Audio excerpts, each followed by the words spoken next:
How does storytelling align product and UX? As consumers of products, we are used to certain interactions. We're used to certain feedback. UX does not own user experience. Everyone owns user experience.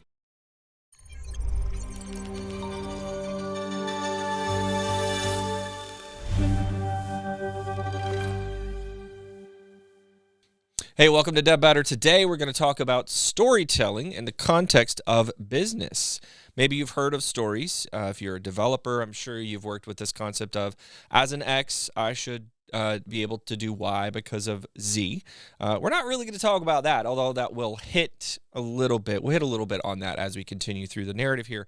But I've got with me my shiny new director of UX, Kevin. Say hi, Kevin. How are you? Good to see you. Good to see you, man. Doing well, hanging out in the studio with you. And I'm excited to have you along because UX is a thing. When I started my career, I worked with UXers, right? And y'all were weird. I'm just kidding. I like you a lot. To me, UX is one of those creative endeavors that is more difficult for my brain to wrap around it, despite the fact that I do believe that software engineers are creative in many ways.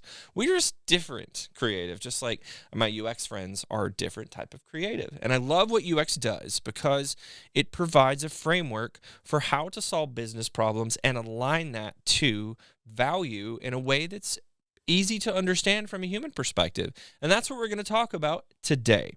So today, let's talk about this concept of product-led UX. So tell me a little bit, Kevin, about what is product-led UX? So storytelling overall is a method that we've been using as humans for as long as we've been able to communicate, right? Cave drawings were the first storytellers, and you can go on and look at Odysseus and some of the classic tales that are constantly retold. And the reason that stories are so powerful is because they speak to us emotionally. When it comes to products, we are all characters when we use products. We go through journeys. We have different entry points and exit points throughout these journeys, and those make up our stories. And when we are developing products, it's absolutely crucial to understand who are your characters, what are their journeys, what are they going to get out of it? What is the epiphany they're going to reach, and what is the outcome? And especially, when we're talking about outcomes, what are the business outcomes we want? And stories help us define all of that. They help us define what our users are going to encounter as they're using our products. What are the emotions that they're going to feel, and what are the outcomes that are going to help provide them value and then value for our business? Right. And I think engineering teams, as I said earlier, we have seen this concept of stories for a long time, right? You talk to any software developer that's worked in any form of agile ideology, you'll see that they're gonna know what a story is. But let's look at kind of the full life cycle of building a product with development and with also UX on the front end down to even deploying on the back end. I feel like what we call stories in development is a little bit of a misnomer compared to what you're describing, because stakeholder says to product owner, I need the following. I have a specific need in my business.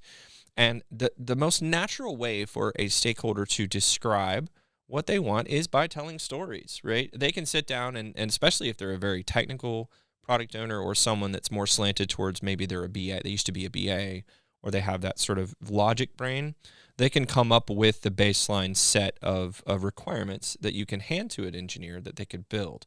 But there's a critical missing step, and that is maybe if we thought critically about what we're trying to build, as you mentioned, from the lens of a user experience designer that's considering how do we tell this broader story to solve this problem that a stakeholder is wanting us to solve, you could get more value out of that as it moves through that pipeline. And as a developer that's been a recipient of many stories in my time, my favorite stories are those that are very well crafted towards the business case. We often treat development as a commoditized resource. I hate that word, by the way. uh, where we exist to simply, tell Chat GPT to go and write code that produces something that, works and makes, pretty boxes move on the screen. So what I've found is that the very best product teams and the very best UX teams are in a room together following this approach. What's your experience for that? Do you agree with that statement? 100%, and it's because we all have different lenses, right? We all have different points of view. Developers, the business, the marketers themselves, and then the users, all have a point of view when they're looking at a product or a service, and the the the thing that drives successful brands is not just using a product, it's the emotional attachment that you have towards a brand. And the best brands tell the best stories, right? Apple. I'm going to say it. Exactly. I know these days maybe they're quite less seen as, I don't know, maybe they still are seen as the de facto standard, but I got into the Apple ecosystem on the first iPhone and I've never left. People are loyal, and it's because it's an emotional response, and it's not just a product, right? It's a community in your phone. You're experiencing products like Twitter or Instagram. These are places you're actually spending time. You're shopping through them. You're getting to know people. It is building a community through products. And the phone itself is just another product that brings us all together. It is made us all, whether we know it or not, we're now we need instant gratification from our phones. The one-click button that provides that chemical reaction, right? Yeah. And that's what you get from the like button, and that's what you get from retweeting, and that's what you get from commenting and sharing your experience with others. And those are the emotional. Again, I keep coming back to that word emotion, right? That's the attachment that you have to have, and you have to bring forward when you're talking about what are you building. Right. So how does storytelling align product and UX? Because I think this is a key piece here. As a business owner, right, let's assume that I know what I want, but I don't have the words to adequately describe it in a way that a software engineer could take and turn that into code. In some cases, you can shortcut in very specific scenarios. I think you can probably shortcut UX, but for me, if you're building a product that's designed to drive revenue, or something like a SaaS or whatever, something that's out there, Apple, the next iPhone, you need to focus on ensuring that your brand and what you're producing is in alignment with those business use cases. So in your opinion, how does storytelling align product and UX such that the business gets the most out of that particular conversation?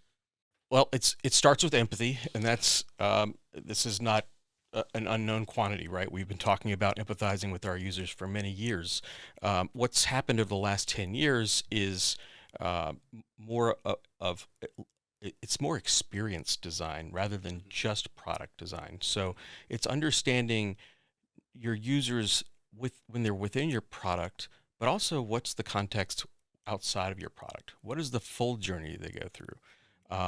If you are shopping on Amazon, what are the friction points that you normally see? Well, you see those type of things in login, registration, forgot password, those type of things. But it's also in maybe not the happy path. Maybe it's a return. And you want to be surprised and engaged when you're going through all of these paths in a product, and you need to map those out via stories. And those stories will allow users to come into your product at different points. They're not always coming at the homepage, but they are going to come in and interact with your product at some point. And it's up to you as a product manager, as a UX professional, to define those points and make sure that you've got the happy path to get through it. Right. And I think from our perspective, I'm a fan of Venn diagrams. I always have been. Like when I talk to people internally, we say we work in Venn diagrams, not walled gardens, because, obviously people need to have specific things that they are responsible for. But the more you learn about what your cross-functional colleague does, the better you can support them. Again, not to say that you should do their job, but this is why I love this idea of product-led UX, right? Which is a thing. It's been out there for a long time. And it's a very valuable and fashion forward, if you will, way to build products today, right? And part of the critical piece of that is getting that alignment between your business, between your stakeholder, and as a product UX professional, you can understand what's going on strategically, right? So a lot of times we'll sort of delineate between product strategy and sort of ether type things and the actual boots on the ground executing, right?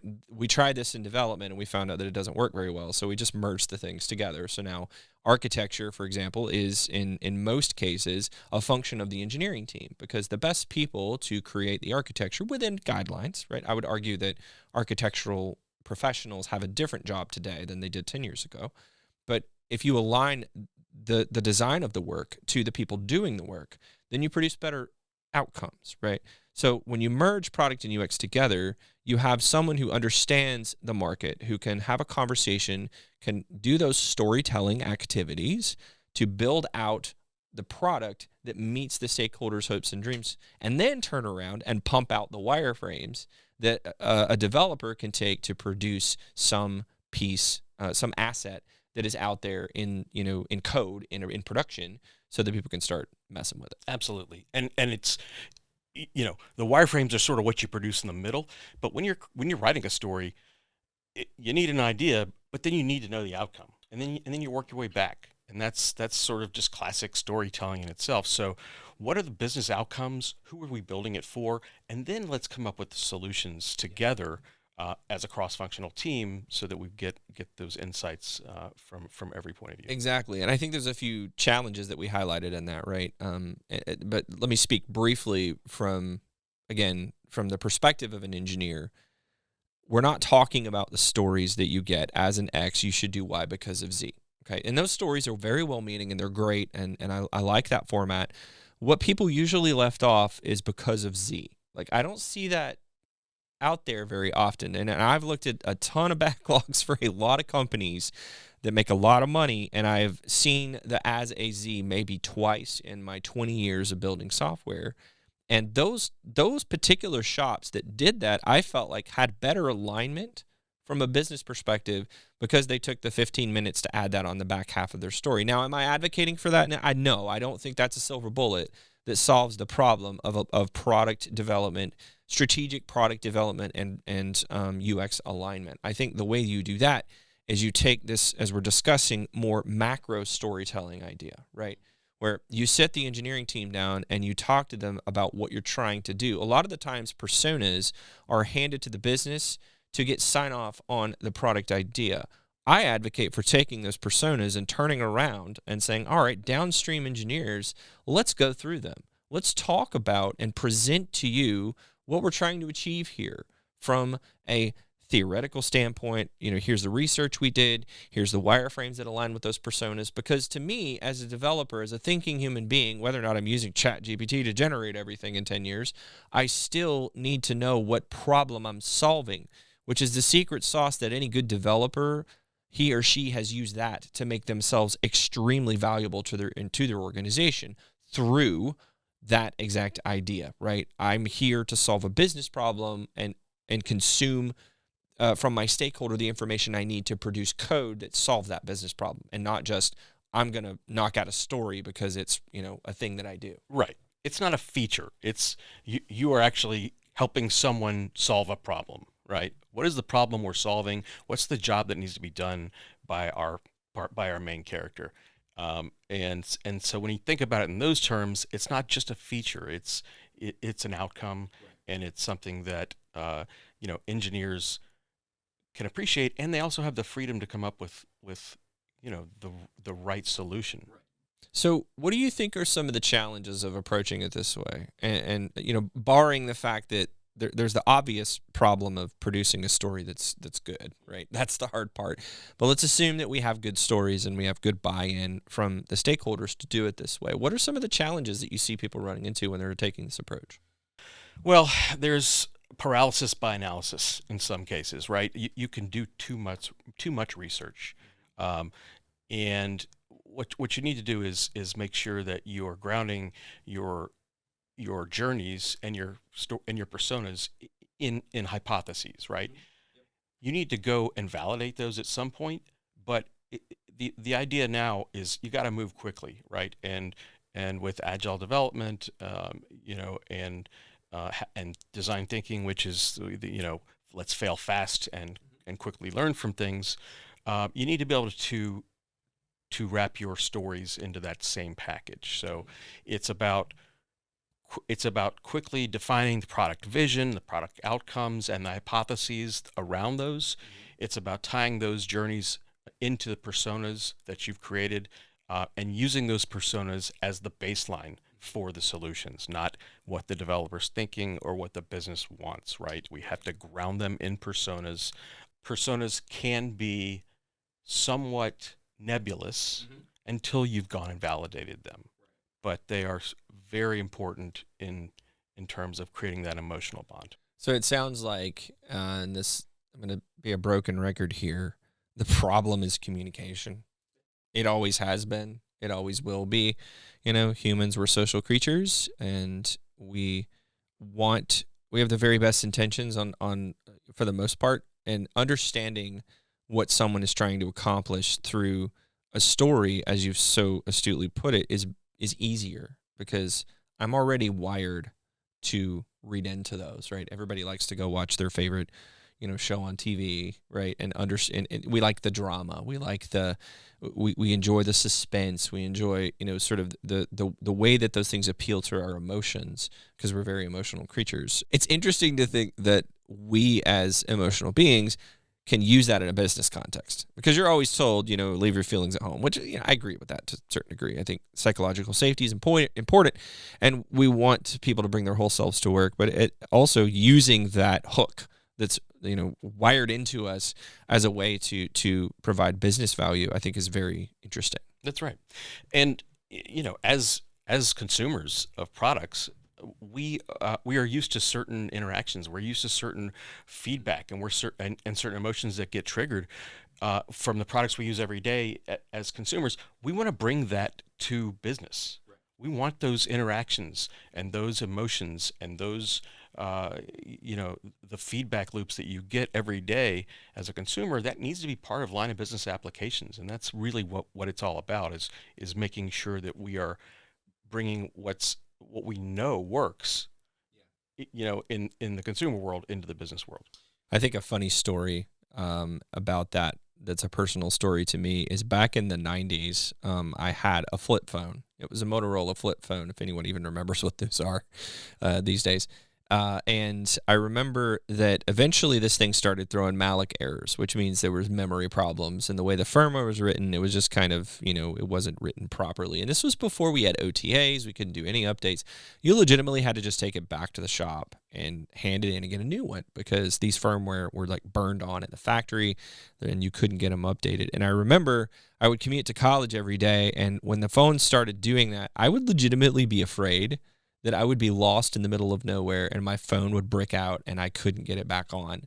So it's funny how you say, like, even little things like that, my then opinion of that brand of phone, which I won't say, was drastically cut. Like 100%. I'm like, this thing's a piece of junk. I never want to buy one of these before. So my rage was placed upon the brand that produced this thing that didn't work. And there are tons of examples out there of this idea. But when you're building your product, it's crucial to think in terms of what's at stake if this thing goes wrong. What's at stake if it goes right? What do I have to lose as a consumer if my phone stops working, right? And there's a lot of fun conversations here about how I believe everybody just ships broken software in 2024, right? There's video games example of this. Sorry, Diablo 4. There's examples of like failed launches of phones, failed launches of game consoles, failed launches of all kinds of stuff that people are very disappointed, and oftentimes folks just don't come back from that. And that is the key point that you need to make, that you have to understand what you're doing and how you're releasing things and how your failure impacts your customers. 100%. And like you said, there's a 1,000 examples out there. And there's examples of how our behavior's changed over the years. We don't recognize phone numbers anymore, even from our loved ones, right? But we're really good at searching. And that is just products have changed the way that that journey happens when we make contact with people. We adapt, and as we adapt and things constantly change, you've got to constantly update. So, the AI is slowly being brought into products. It doesn't have to be an all-in AI product, but when you're searching or you're seeing products that recommended products, that's AI now, right? And that needs to be something that we consider. And it's not just point and click. There's now gesturing, and there's a voice activation, and there's all kinds of other user experiences that are constantly being integrated into our daily applications, and we are just adapting them without really a conscious thought. For sure. Quick story on the phone number thing, and then we'll go to the next question. My wife registered our dog to go to doggy daycare at PetSmart, and she used her phone number. And I go the first day to pick up my dog, and they're like, "What's your phone number?" And I gave them my phone number, and they said, "That's not in here." And I'm like, uh-oh. So I had to I didn't have my phone with me, and I didn't text my wife, but I didn't have my phone with me, so I legitimately had to kind of stumble through and then eventually ask my wife for her phone number after I had already, because that's the thing, like we don't remember them anymore. Like I don't even remember the landline that I had when I was a millennial. There's voicemails on your landline right now that have probably been there for years. But who knows how to check them? Is it even something that we use in our day-to-day life anymore? Absolutely not, but somebody's got it out there. Yeah, 100%. Yep. So let's wrap it up with what's a basic framework. We've talked about storytelling. We talked about the benefits of it. So what's a basic framework for how folks can use this? Because it's a very complex idea, and we're only scratching the surface of this, right? So give people just here's a couple of points that you can take back to use a product-led storytelling approach to get the most out of your stakeholders. These are not necessarily new techniques, but they have been refined over the years. And the first one is just a business canvas, right? And when I like to talk about it, I talk about a lean UX canvas that helps define the product vision.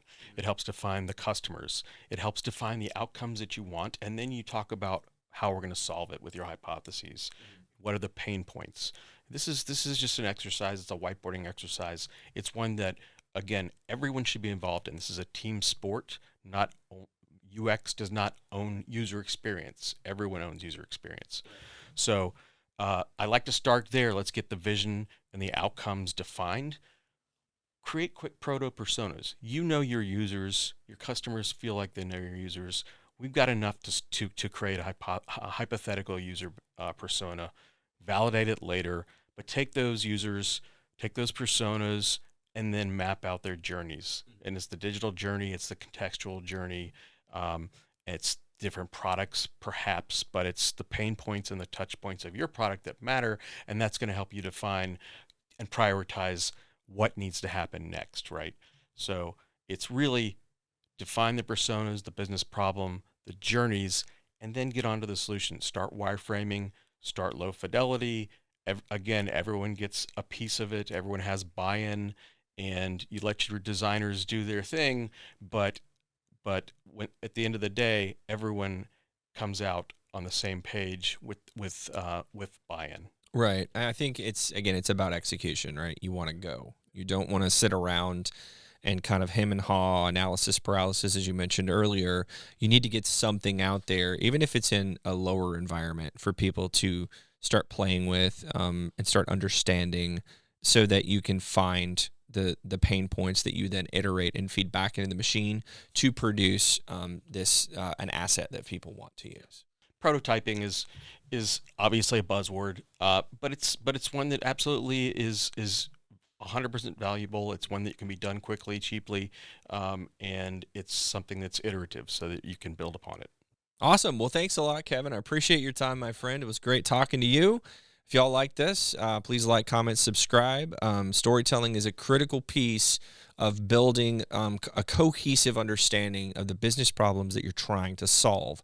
Now, again, does this apply to some random analytics dashboard? Maybe, maybe not. It really depends on your users, and it depends on your perspective. But if you have questions on that, hit us up on our comment below, or hit us up on our website, and we'd love to talk to you about it. Thanks again, Kevin. Have a good day, my friend. We'll see y'all later. Thank you.